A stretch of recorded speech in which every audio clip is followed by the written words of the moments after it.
Camera Ready Dead. The Dating App. The Unconventional Life of Ava Grace.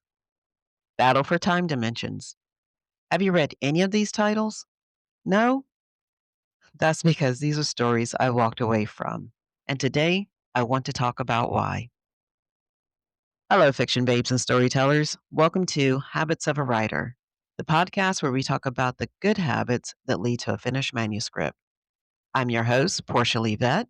I myself have written several novels, self published too, and I'm currently working on the next one. Last week, we talked about staying in the middle of the story longer, slowing down, letting the beats breathe, and getting to know our characters more deeply. But maybe the reason you've abandoned your story has less to do with craft and more to do with three infamous words: not good enough. And once you put I am in front of them, all bets are off.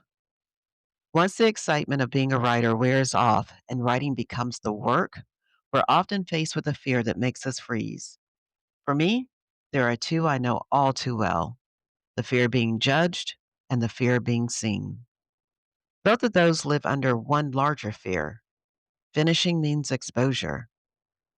We can have 20 people tell us how talented we are, but one person criticizes us, and that's the voice that plays on repeat in our head.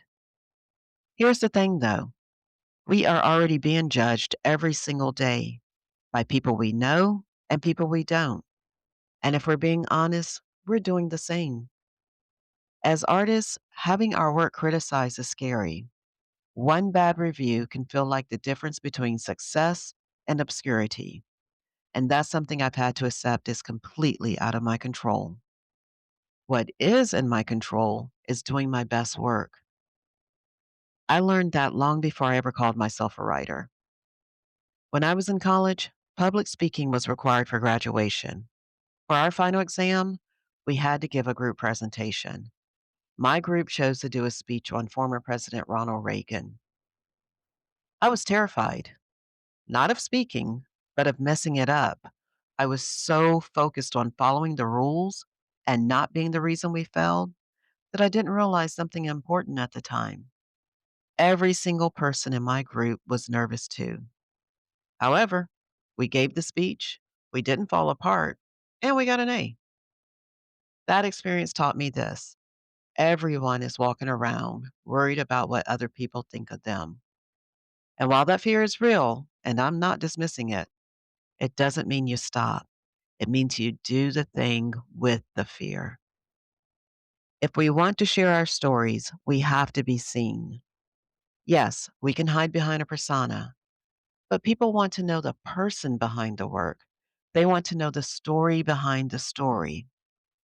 And as uncomfortable as being seen can feel, trust me, I'm including myself, art requires an audience. As a writer, I show up with my hand raised saying, pick me, pick me. And the moment someone does, I freeze because the fear of being seen is really the fear of failing in public. Here's a very real example. Amazon doesn't give you an option to erase a book once it's published. You can update it, you can revise it, but you can't pretend it never existed. My first attempt at publishing didn't go well. Someone told me very plainly the book was unreadable. I hadn't learned about formatting yet. I didn't know what I didn't know. And there it is, still live, a record of every mistake I made as a beginner. That could have been the moment I decided writing wasn't for me. But here's the truth: if I hadn't published it when I did, it would still be sitting on my computer, waiting for me to feel ready. Publishing that book forced me to learn. It forced me to get better, and it gave me something I wouldn't have had otherwise: real characters, real readers, and real conversations.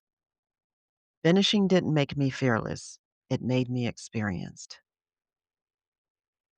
I've learned to reframe the question from, who am I to think people want to read my books or listen to me talk about habits, to why wouldn't I expect that they do?